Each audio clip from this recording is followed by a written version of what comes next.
Guidance accompanying the next census should ask Scots to declare whether they are male or female based on how they self-identify, rather than their legal sex, census authorities have recommended.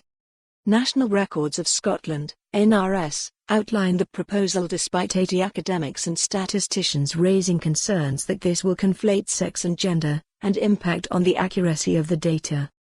It follows controversy over online guidance published for the 2011 census, which advised transgender people to respond to the sex question based on how they self-identify, irrespective of the details on their birth certificate or whether they have a gender recognition certificate.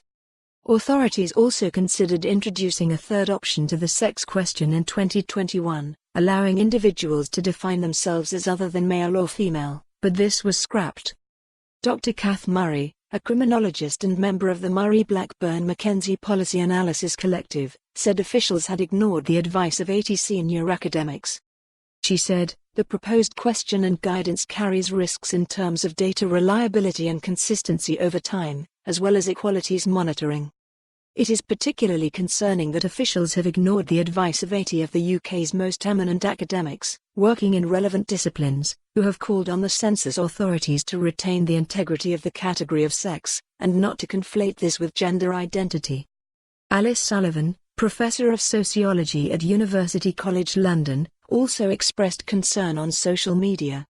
She wrote, "It is deeply worrying that the views of the scientific community have not been taken on board. The census has collected data on sex since 1801, which experts argue is of vital importance to the planning and delivery of public services."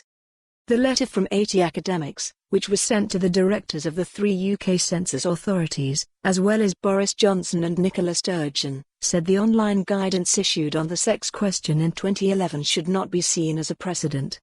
It added, "The introduction of guidance in 2011 was not subjected to a full consultation with data users, nor was an equality impact assessment undertaken. It raises concerns that the shift to a digital-first census in 2021 means that any proposed guidance will be much more visible and accessible, compared to the 2011 census, which was predominantly paper-based, with separate online guidance." However, the signatories welcome a new, voluntary question on gender identity in the 2021 census in England, Wales, and Scotland. A previous letter signed by 50 academics and data experts called for the 2011 census guidance to remain in place amid fears trans rights were at risk of being eroded. The NRS said a study showed most people will not consider guidance prior to answering. For more on this story, visit the news article link.